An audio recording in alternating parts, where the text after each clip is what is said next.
Greetings and salutations, everyone. Get ready for the third game of the League of Legends Amateur Open. This is week number 6. I am Pippin, your shoutcaster for today's game. We are currently getting into the picks and bans. Currently, it is team We Could Carry Less versus team Always Gold Like.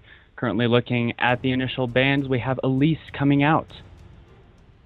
Yeah, so we do see the Elites. I'm Slouch. I'm actually back. I promised you guys I was leaving, but I'm afraid you're going to have to deal with me for just a little bit longer, sorry to say.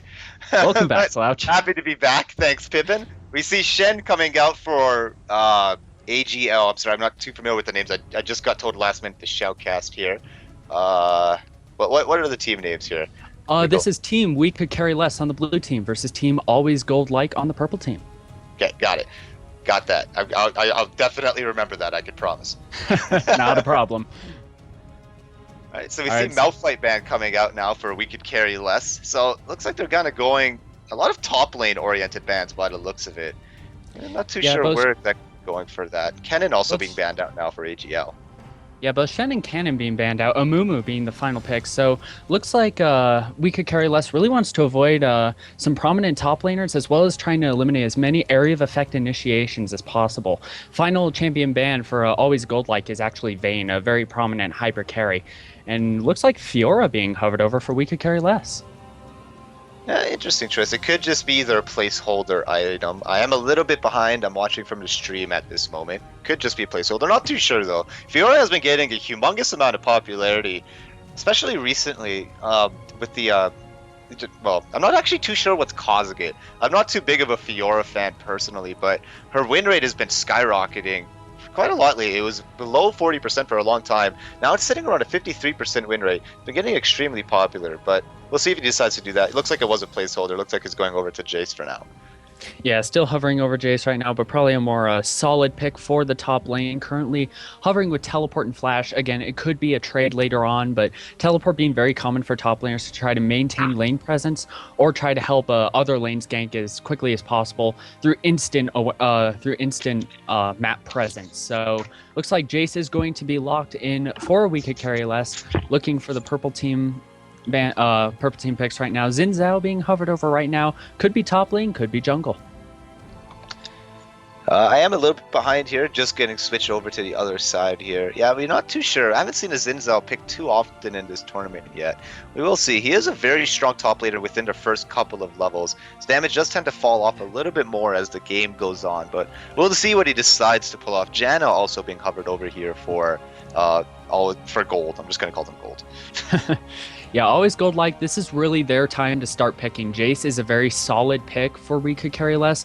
Very little can be done to counter pick him. He is a very solid lane presence for the top lane. So right now it's going to be up to Always Gold Like to really pick into what they're most comfortable with. Right now I think it's going to come into comfort champions to really help them. So it looks like Xin and Janna are going to be locked in.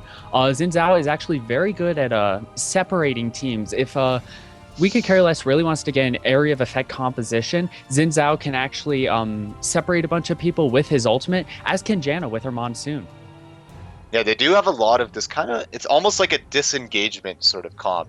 Especially if they do, if We Could Carry Less does go for an AoE composition, like you said, it really does manage to negate a lot of the damage. Once they jump in with all of that AoE, I can't even remember Xin Zhao's abilities names, but Monsoon will be able to blow everybody back. Xin Zhao will be able to knock back everybody that he hasn't used challenge on. So definitely a really strong disengagement comp that we see coming out from Gold so far.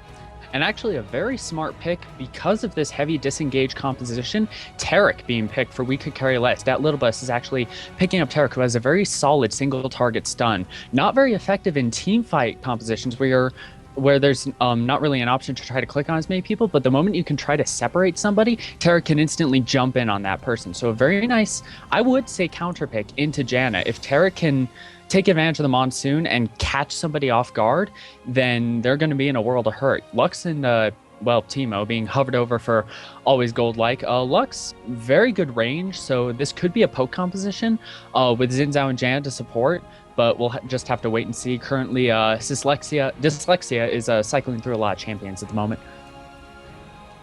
Sorry, one sec.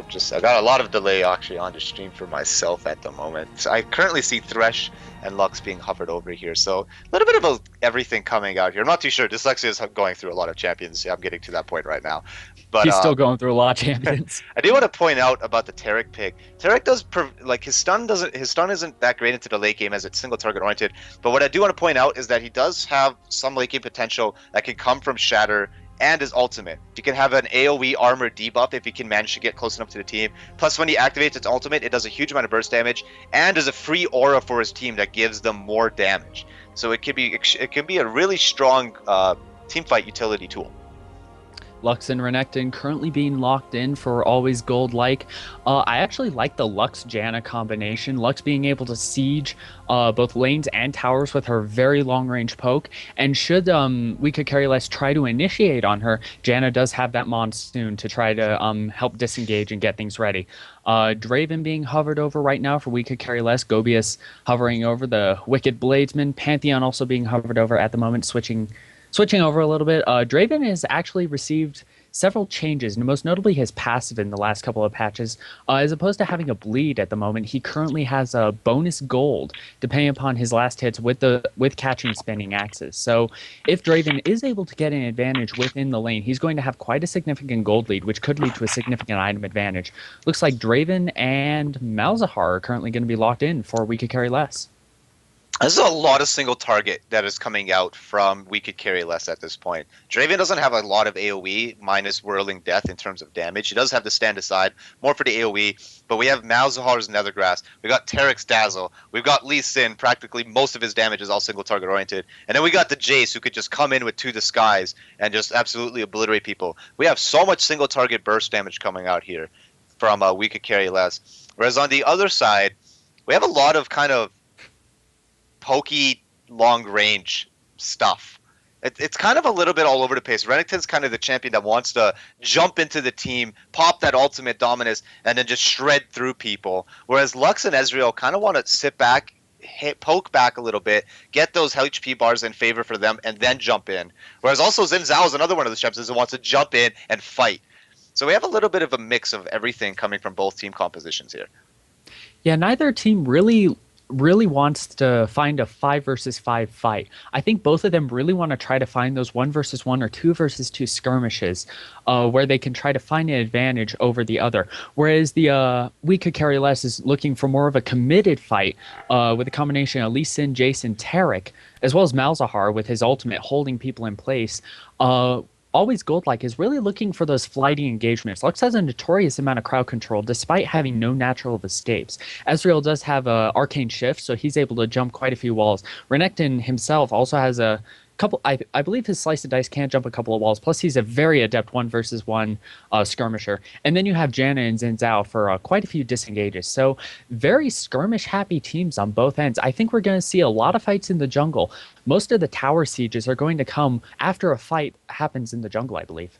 Yeah, We Could Carry Less has one of those team comps that's pretty exceptional at picking off single targets. I'm not sure, I've never seen Dr. Flashy play. I've never seen any of these guys play, actually. This is a new team. But based on his skill level with Lee Sin, his ability to pick off single targets that are completely out of position is really going to be strong at this point. Tarek is really good at picking off single targets. If you get hooked off by a Draven, you're pretty much dead. Same with a Malzahar. If you're too far out from your team, Malzahar can lay down an entire combo and 100-0 you in an instant. So they have a really good team fight. They have a really good team composition in terms of the 2v2s, maybe even the 3v3s. Both teams are really looking for that more skirmishing mid-game team fights as opposed to the 5v5 late-game team fights. I'd also like to note that both top laners right now are running teleports, so we may see some early action bottom lane trying to get some early kills with that surprise map presence. So there could be some really early action in the bottom lane depending upon what these top laners really want to do. I also want to note that Malzahar is probably going to have a bit of a hard time in his lane unless he's able to adequately farm with his Malefic Visions. Once a creep dies to Malefic Visions, it will transfer to another creep. I say this because Lux is also going to hold the mid lane for Always Gold-like, and she has a notorious amount of ranged harassment. If she can get her mana consumption under control, Malzahar's going to have a hard time avoiding the zoning potential of Lux. Yeah, absolutely. This is going to be a pretty interesting mid lane to check out. Both of them have really strong push potential. Malzahar maybe a little bit stronger within the early game with his E, able to push out that minion wave extremely quickly. The same with Lux. Once she gets a little bit more points into Lucent Singularity, she can just melt through entire minion waves extremely fast. So it's going to be a lot of push wars going on. And neither of these champions are really good at maintaining a frozen lane. They both kind of push it out really fast. So there's going to be a lot of action going on within this mid lane really early on. Yeah, it'll entirely depend upon which one decides to push harder. Keep in mind also that both champions do not have any natural escapes. So the mid lane could be very happy for jungle ganks, and it'll entirely depend upon which mid laner actually gets the advantage. Whether it be from the jungler or not, whoever gets the early advantage is is almost gonna snowball, I would predict. Yeah, they do have a very snowball team. You did point that out, and I did fail to realize that. Ezreal can snowball extremely hard. Lux is a notorious snowballer just because of her safety and range and the huge burst damage that can come out, especially from Final Spark. Humongous burst damage. Renekton is one of those lane dominators that can just snowball a lane out of control. He does tend to fall off the later the game goes on, but if he does decide to go with a Black Cleaver build early on, he's literally a walking armor shredder, and that is a really good thing for this team. Xin Zhao also has challenge that can shred down armor, and then Ezreal will be able to poke down with the armor negation that he'll be having from the combination of his teammates. Yeah, Xin Zhao's armor negation is actually going to be rather key for Ezreal to get as much damage out as possible. And as for the other side, it's going to be up to both Lee Sin and Jace to build enough health and magic resist to tank Lux's damage and protect their squishy AD carries from simply getting bursted down by her notoriously effective burst potential. So right now we are currently getting into the game. Getting into the skin intimidation factor, we have Debonair Jace, Dragon Fist Lee Sin, Soul Reaver Draven, Shadow Prince Malzahar, and Tarek. That little And bus Tarek. just Yeah, I'm just sad. letting the I was team hoping down. to see the armor of the fifth age Tarek there. Probably the best Pink. Tarek skin to ever exist ever. Nothing says walking around Summoner's Rift in a nice suit of pink armor. That is how Tarek rolls. Bottom lane, we have Sorceress Lux, Frosted Ezreal, Janna, Galactic Renekton, and Winged Hussar Xin Zhao. So both supports, not rocking skins. I'm very disappointed in both of them. I'm going to have a word with them at the after this, but skin intimidation factor is a tie. Depends if we want to count legendaries or whatever here, since Soul Reaver Draven is now considered a legendary. Same with Winged Hussar of Xin Zhao, actually. So It technically is. it's still tied. Yeah, they raised the price on it. Oh, I'll No, wait, baby. no, wait, no, wait. No, I'm thinking of a different one. My mistake. No, it's not. So if you want to count the legendaries, Soul Reaver Draven comes out on top. Even then, it is still quite a notorious change. Draven looking mighty terrifying there, honestly. But we are currently waiting to get into the game. Keep in mind that this is, let me pull up the team names. This is We Could Carry Less on the blue team versus Always Gold Like on the purple team. Week 6, game 3 is about to get underway. Yeah, just finishing up for everybody to get loaded into here, though. Let's take a look at some of the summoner spells everybody's running. It doesn't look like anything actually too significant here. Both supports running exhaust. Doesn't look like they're going for anything hyper aggressive. Tarek Draven is an extremely aggressive lane, whereas Janna Ezreal is kind of more of a hang back and farm, don't want to get caught out kind of lane. And they do have a lot of disengage with I'm pulling up a brain fart here. Ezreal's E and Janna's Q, and just being able to Arcane get Shift away. and Howling Gale. Thank you. Not a I'm so problem. lost right now. Yeah, so being able to disengage from anything to get caught out in pretty quickly. Tarek's Dazzle does have a little bit of a slower animation, has to travel to the target. So if Ezreal can use Arcane Shift before it hits him, he should be able to get away from that just fine. Yeah, even after Draven's passive change, he still has quite a bit of early game dueling potential with those spinning axes, adding quite a bit of base damage. So it's going to be up to Janna to ward away both Draven and Tarek and let Ezreal safely farm to a point where he can start out damaging those spinning axes. Game is currently getting underway. Let's take a look at those item builds. Looks like standard openings for 80 carries, Doran's Blades and Machetes coming out. Lux, for the mid lane, actually picking up a Fairy Charm, as does... Trying to find These Malzahar? Yeah. pings. Yeah, tons Please of pings stop. going out. None I of these think they're pings just trying to actually mess mean with us. anything. They are. Very funny, guys. Thank you for that. So Falling back from lots every of things location at going down once. everywhere. Yeah, it looks like a lot of aggression heading down from both teams. we could carry less kind of heading into their own jungle around the blue or red side, whereas gold is kind of hanging around the bottom side bush into river, just kind of hanging around everywhere. Looks like playing a little bit defensively. Nothing I'd too like to exciting note, here. currently the red team is actually hanging out near the blue team tri-brush, and keep in mind that they have their own blue warded.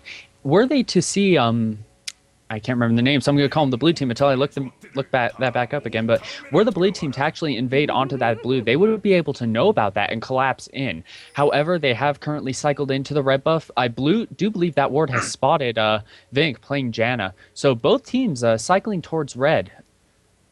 Yeah, it looks like we're probably just gonna end up seeing a little bit of a red swap. Okay, maybe not. Looks like don't carry couldn't carry. I'm gonna call them carry less. Just make my life easier. Carry less looks like they might. I'm not sure what they're doing. Looks like they're walking away. Now they're heading back. Vinko actually heading towards the bush. They're all in and then walking away, playing it safe. Not sure where they all disappeared to by that point.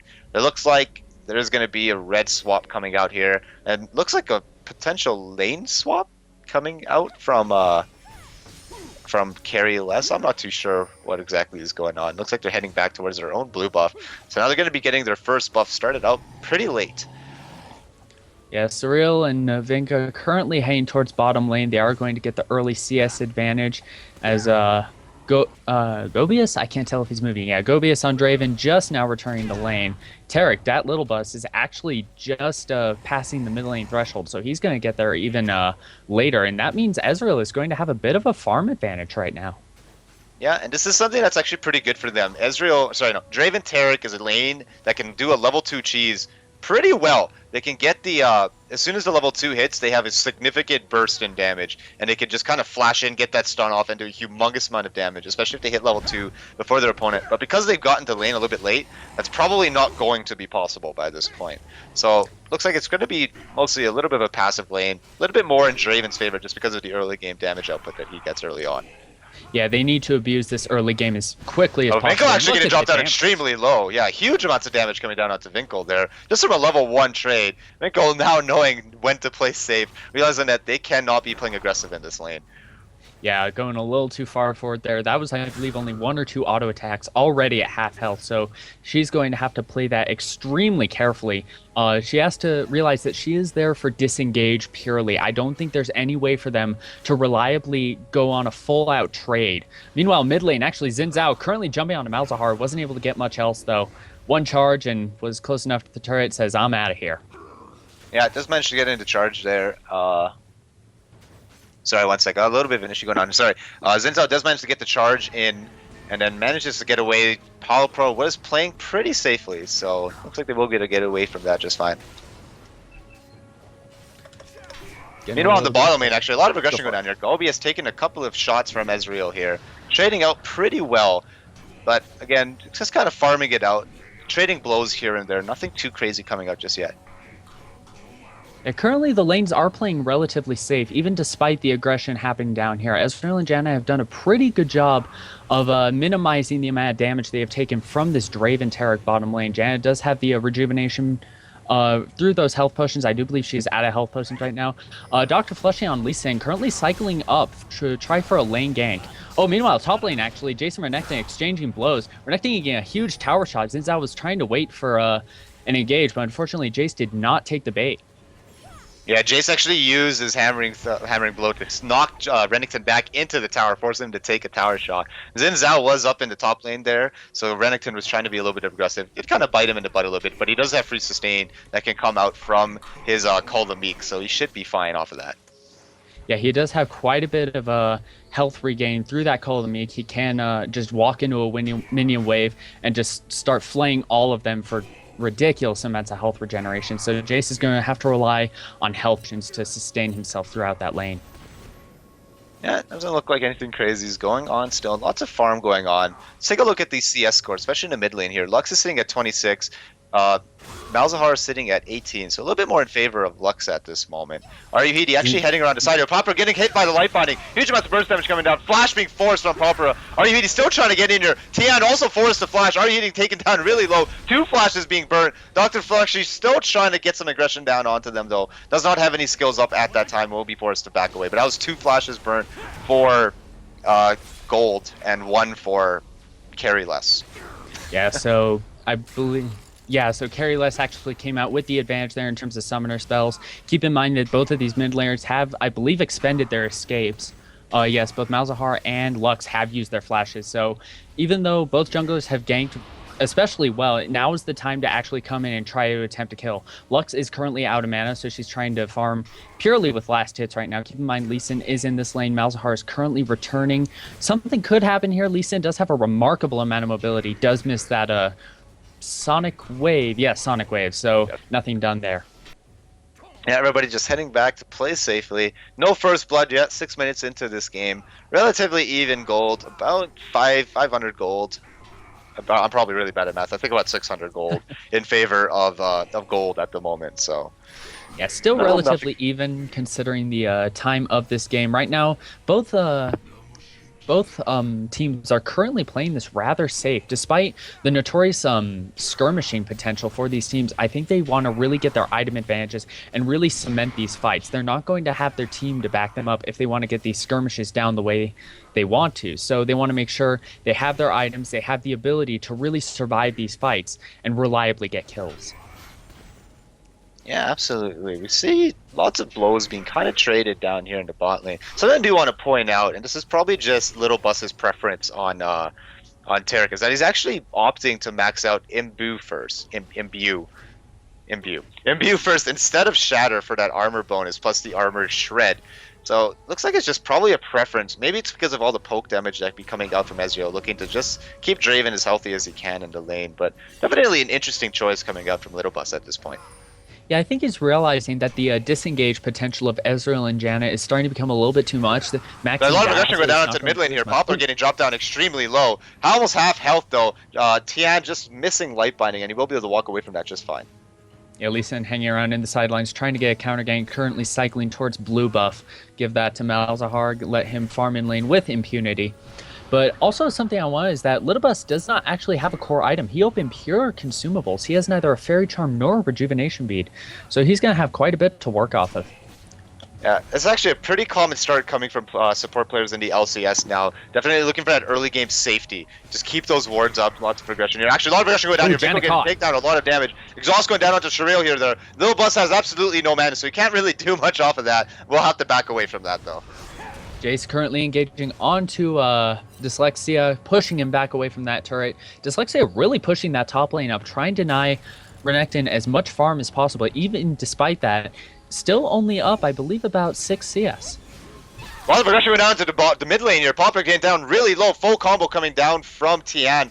Just barely survives though with about 200 health is how much he lived with at the end of that. So does manage to walk away, but humongous burst damage coming out from Lux with virtually no items, nothing but an Athene's, or sorry, not even Athene's, a Chalice of Harmony by this point. Yeah, keep in mind she has 40 base AP right now, running quite a bit in those AP masteries. So this is the power of Lux with a blue buff. Normally she has she's very limited by high mana costs and low cooldowns, but the fact that the blue buff both gives her mana and cooldowns, once she gets it, she is a force to be reckoned with in the mid lane. Yeah, absolutely. The burst damage that can come out from her is absolutely incredible. Just as long as she can land that light binding, combo it in with the Lucent Singularity and then the final spark, just locks down an opponent for so long and does humongous burst damage, even in an AoE sense. Yeah, she's currently pushing that lane up against Malzahar. Both of these are very heavy pushing champions, so I don't think we're going to see too much in the way of tower damage on either side. Both towers for the mid lane very healthy right now. The only real pushing going on right now is Dyslexia with Renekton forcing Jace back to that turret. Other lanes are actually holding pretty even right now. Yeah, everybody's looking pretty even here. We actually see, Aryuhiti hanging up at the top lane, Dyslexia also hanging off to the side. They do know Dyslexia is in that bush, but they don't know Aryuhiti is hanging around there. So we'll see what kind of happens around here. Just kind of hanging around the side. Nothing too exciting going down there. Yeah, Hawk trying to play this as safe as possible. He knows something's up. His sixth sense is tingling. I think he knows Dyslexia is hanging out in that bush, trying to bait him out. So going forward, does get the CS. No engagement going on right now. Yeah, Hawk's playing it. His Hawk senses were tingling there. It's still playing it pretty safe here. Dyslexia trying his best to get close to him. Well, Oh, here he he does goes. show his face though. Huge amount of aggression, forcing flash immediately from Hawk. Force flash coming up for both of the enemy team leaders here. Huge amounts of burst damage coming down. Dyslexia popping his ultimate. Can't quite catch up though. Will drop down though. Dyslexia living with 80 health though. Does manage to use Call of the Week to stay alive behind his turret though. Did pop his ultimate and just survives with the skin of his teeth. That was first blood though. And look at the huge amount of experience that Hawks is going to be missing to his tower. Yeah, he's going to miss a ton, including that cannon minion, a notorious source of gold. Malzahar, I do believe, tried to get up there, tried to clean him up, but Draven Ultimate actually flying out, probably tried to assist with that kill. Great tower dive. Renekton knowing the limits of Dyslexia, knowing the limits of his champion, surviving that tower dive with just enough health. Yeah, Lucid Singularity. Sorry, no, Final Spark being used down to mid lane, trying to keep the lane push pretty even here. I actually see Teleport being used by Jace just to get back into lane and avoid missing too much experience. So, Teleport has been used onto the Jace here. Yeah, Teleport probably having to be used right there. Jace missed quite a bit of experience in that first blood kill, losing quite a few minions. So he's going to try to get as much of an advantage as possible before Kitty is able to return to lane. Right, lots of aggression going down onto the bot lane here. Gobi is getting dropped down really low. Flash being used. Shoot-shot barrage missing though. And barrier being popped by Gobius just to stay alive as a safe warning though. A little bit of a misplay there. Tarek wasn't quite protecting Gobius there. Actually kind of focusing different targets at that time. So a little bit of a miscommunication coming up from both teams there. They did manage to burn out quite a fair bit of summoners from both teams though. And keep in mind that, yeah, exactly. Even though the True Shot Barrage did miss, it did bait out that barrier. And Ezreal's able to cycle that cooldown of True Shot Barrage even shorter with that Mystic Shot. So a very good trade right now. Right now, the lanes are resetting a little bit. Fleshy currently is cycling down to try to meet Ezreal, try to hold that lane, make sure the tower doesn't eat up all that CS. Does have boots and mobility, so he could actually get some really scary lane ganks in right now. Has a notorious amount of mobility, even without boots. So having those boots and mobility means he's going to come flying into lanes left and right. Yeah, he's going to be able to roam around the map really quickly. Hasn't actually been able to get any ganks off just yet. Still doesn't have anything on his scoreboard yet. Not really the best position for Lee to be in, but he is just farming out the jungle. Because a lot of his lanes do tend to be pushing. The only lane pushing against him is a top lane with Hawks. And it is a little bit tricky to get up there too, especially against a Renekton. Renekton is one of those laners that's extremely scary. As soon as Dominus gets popped, it's practically... It kind of turns the 5 still in Renekton's favor. He can still do a 2v1 situation, even come out with a double kill. So it looks like he might be trying to avoid ganking there.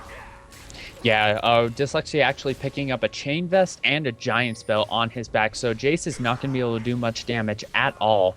Currently only has the Tear of the Goddess.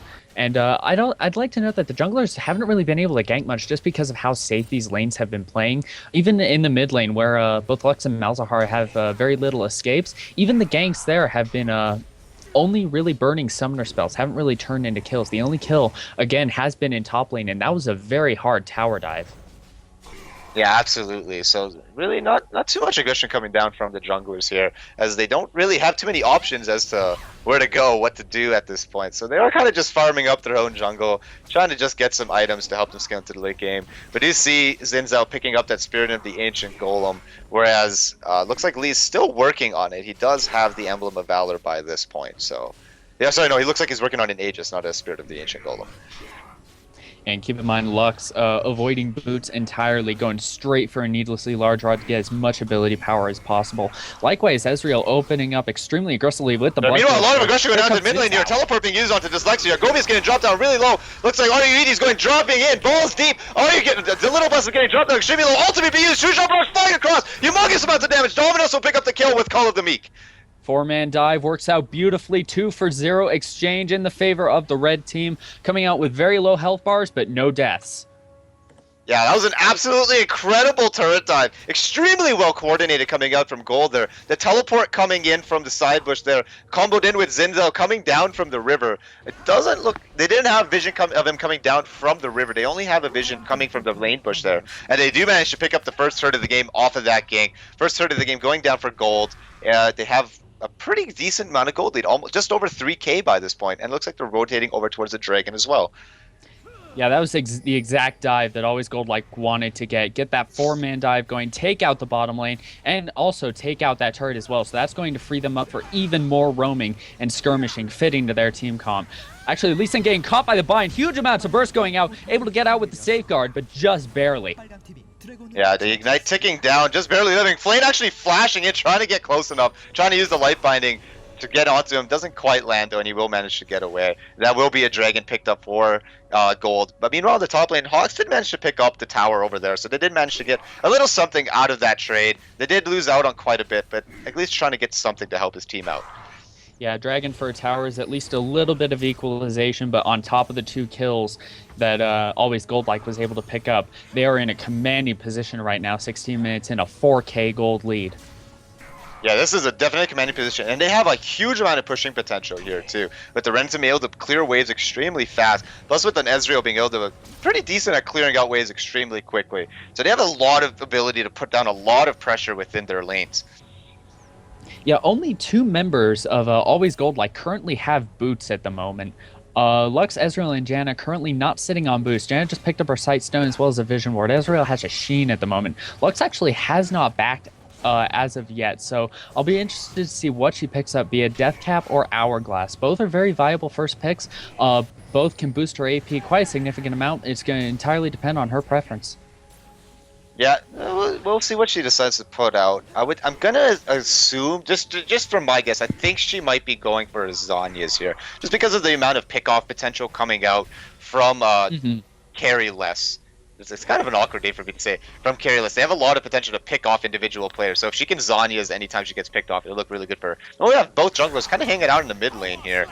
Nothing too crazy going on. Lux playing it pretty safe. There isn't a ward in that bush that Flushy is in. Lightbind catches. Harbor actually getting caught out here. Ooh. Huge amounts of burst damage coming out. He will drop down here. Tian actually getting hit by the Resonant Strike. Dr. Flushy is getting a little bit caught out here. Will manage to safeguard to a minion and get away though. But that was getting caught out there by what is his name here? Plarpa. Yeah, Plarpa. Plarpa was getting caught out there, not using his minion line to his advantage, getting hit by the light binding, and he got punished severely for that.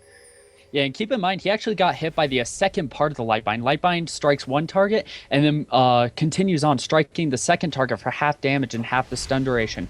So it wasn't as much damage, but it was just enough for Lex to get her full combo off on Plopra. And given the fact that she was able to wear him down with those Lucent Singularities from long range while staying very safe, it was a very easy pick-off, bursting him down from half health. Ezreal actually getting caught out in the bot lane, using Arcane Shift to get away. That Taric stun just not enough for Draven to actually get enough damage off. Janna currently cycling back down. Note the amount of pink wards in this bot lane. 2 for Always Gold, like 1 currently sitting in the bush for weak could carry. RUHD actually down here getting a lot of aggression. Gobi is forced to burn Flash and Barrier immediately. Flash coming down from RUHD, trying to get the knock-up. He will get slowed down. Taric using his ultimate to try and do as much damage as he can. Robust has nowhere to run, gets knocked up by the Janna Tornado. Taking a huge amount of damage, gets knocked out by RUHD. Janna Tornado Janna Monsoon being used there, pushing Taric into the wall, and then that will pick him up. Teleport being used by Hawks though, just to try and keep Draven safe in this bottom lane. Yeah, looks like they want to try to siege this bottom lane. Jace teleporting down just to be safe. Looks like Dyslexia was able to get that top turret. Looks like a bit of a standoff right now in this bottom lane. Ezreal poking away. Lee Sin a little bit caught out. Fishy actually getting caught out. Down. Yeah, that was a little bit of a misplay there from Lee Sin. Looks like he was going to try and loop around everybody. He was extremely low on health. I think he was trying to get behind Surreal Hell and try and kick him into the team, or maybe Vinko, but definitely did not work the way he was looking for. I don't think he expected Heedy to be in that brush, because he face-checked that brush and ran right into a charge from Xin Zhao and just got collapsed upon. Were it just Surreal and Janna in that bottom lane, I do believe he would have stood a chance. But with Xin Zhao meeting him head-on, he just exploded instantly. Yeah, we actually see Lux stealing the blue buff over here. Plopper checking over to his blue buff. Tian missing the light binding, and looks like everybody's going to walk away from this, trying to bait out that blue buff for him, but Lux does manage to pick up the steal on it. Yeah, Lee Sin actually building full tank right now, grabbing that Aegis of the Legion, still sitting on that Hunter's Machete, relying on his base damages to provide as much damage as possible within those ganks, also relying on the slow from Tempest and Cripple. So a bit of a stalemate right now. Actually, he's getting caught. Burst damage coming out of Lux, taking off about 60% of his health. He's going to be forced away. Great ward placement by Always Gold like to try to prevent those ganks, and Lux was able to capitalize on that. Yeah, Lux is becoming an extremely scary threat. She already has her death cap completed, plus the Chalice of Harmony being sit on right now, looking to build into Athene's fairly quickly. Lux is pretty terrifying by this point. Her ultimate is already halfway off cooldown, so it's got an incredibly low cooldown by this point. Popper actually getting a little bit caught out by his Wraith Seer, flashing away from the light binding, doesn't want to take the risk of getting caught out. So that is a flash being burnt for their AP mid. And that is how Lux is terrifying against the squishy ability power and attack damage carries. Those who traditionally do not build much in the way of magic resist can simply get destroyed by her insane burst potential. And considering she is already sitting on 1 kill, 170 CS, and a death cap, it's going to be a tough time for We Could Carry Less to deal with her damage. Yeah, absolutely. So let's take a look at kind of the items going on here. Jace is sitting at 125 CS to Renekton's 119. Renekton has actually picked up a Spectral Crowd, the new MR item that came out this patch, probably going into a Spirit Visage, looking for some MR by the looks of it. He's going to be getting that bonus healing from the Spectral Crowd's passive. That's a huge amount of healing regeneration every time he gets hit. Plus with the Spirit Visage that works with Ultimate. Actually, a lot of aggression going down to the bottom lane. Dyslexia going in. Using Ultimate, topping Dominus, flashing into the enemy team here. Gobi's getting dropped down really low. Janna Monsoon actually pushing him away. Doesn't quite get what she was looking for there. But Hawk's getting caught out by the Gubble Golems there. Has nowhere to run, got hooked by the light binding, and will drop immediately to the rest of the team. Yeah, We Could Carry Less got taken for a roller coaster ride. Dyslexia is still going hard here, going right into the turret, using his stun, huge amounts of burst damage coming out. Arnie will pick up the kill on Malzahar, and the rest of the enemy team will drop shortly after that. And that is the power of Renekton under turrets. He is able to take so many tower shots. He hasn't even activated Dominus yet, I don't believe. Actually, yes, he has. He did. Dominus actually going on to cooldown, but that is the power of Renekton and tanking turrets. This is the kind of advantage that we could, Always Gold like currently has at the moment. Towers don't even matter to them right now. 10-0, almost a 10k gold lead, going to cement that even farther with a dragon. Yeah, this is an extremely commanding lead coming out from from Gold. They have every single kill in this match. Carry Less hasn't gotten a single kill this match. They've gotten 2 towers, but Gold has responded to that with 3 towers in their favor. So they're commanding this lead. They have now hit just under a 10k gold lead 22 minutes into this game. This is huge. And it's not even the kills, it's also the CS. 202 CS for Ezreal as opposed to 130 for Draven. Lux currently having 188 to the 137 of Malzahar. The only person really falling behind for Always Gold like is Renekton, who is sitting at 134. Jace actually doing a very good job of keeping up. But again, Renekton, 2 kills, 0 deaths, 5 assists. Yeah, so they're doing an extremely good job. Renekton has been doing a lot of roaming lately, which is a little bit interesting. You don't see a lot of Renekton do a lot of roaming. They usually kind of stay to do that whole never leave top Renekton split push, be a big pain in the butt kind of thing. But he's roaming and it is working. He is getting a lot of lockdown for his team, helping them out. That stun is doing a huge amount of damage and locking down people. Plus, when Dominus gets popped, he is able to just sit there and tank turret for his team, not really minding taking the shots as it doesn't hurt him a lot. He's got a lot of armor. Yeah, Dyslexia doesn't really have to play the split push game right now because his team is in such a commanding position. Right now, they're still able to provide all of that tower pressure. Right now, the bottom lane inner turret has been completely destroyed. Top lane outer has been completely destroyed. Inner turret for top lane still holding quite well, so he may want to play the split push game later, but right now they're in such a commanding position, it doesn't matter. They can team fight whenever they want, win it, and then siege towers from there. Yeah, we see a lot of aggression going down onto the mid lane here. Looks like they're going to be going in for a siege at this point. Hawk's actually recalling right now. Not too sure what they're looking on doing though, but he gets a little bit caught out here. Initiation going down. Life Binding going down across. The laser going down. He's doing huge burst damage. He's using his ultimate. Little Bus forced to flash away. Gobi is flashing away. Palmer has nowhere to run. Forced to use Ignite. Koryuhidi's going back in for the fight. Drop down to extremely low. Shutdown going down. 4 Flappas onto Zinzao. But Surreal managed to actually in the bot lane, meanwhile, to pick up the kill on Jace as they were split pushing the whole time. Jace had to leave his team to go and save that inhibitor turret and ends up falling in a dive anyways. Dyslexia pushing Taric and Draven through 2 turrets. Does not even care about that. And meanwhile, Ezreal has been split pushing through that entire time. We could actually getting a little bit caught out here. Exhaust going down. Surreal managed to pick up the kill onto Taric. Turns out onto Gobi's. Gobi's flashing away. But the Iceborne Gauntlet proc will pick up the double kill. Amazing fight for Always Gold. Like, We Could Carry Less got clumped up during that mid lane siege, meaning they got hit by the pretty much every single one of Lux's spells, bringing them all to 50% health, 25% health, 60% health, and leaving it for an easy cleanup from both Renekton and Xin Zhao. Clumping up was the biggest mistake right there, and because of that, Always Gold like was able to capitalize. If there's one silver lining though, We Could Carry Less now with a kill on the board. Yeah, absolutely. They did manage to pick up their first kill of the game there. Look at it. It's a good thing that they needed that, but they are extremely behind. The surrender vote actually coming out. They have called the game, and the first game will go over to. Now I've just forgotten the names. What's the name again, Pippin? Always Gold Light taking the win. Always Gold Light. Always Gold Light will take their win for the day. Commanding position for them, taking the win with almost relative practiced ease. Yeah, it was extremely well played. They were managing to keep up consistent pressure, and even though they got into a fight that wasn't exactly in their favor, they got into a fight that was 4v3. Yes, 4v3. They ended up losing their Xin Zhao. Ezreal and Janna were just split pushing the bot lane. Jay's forced to recall and then dying under his own turret because of just how strong the enemy team was by that point. So definitely not the best position for them to be in. We are going to be heading down into the next... Actually, we're going to be getting onto an interview here in just a second, pulling in one of the players from that last game. So we'll be talking to you guys again real soon. Back in a bit.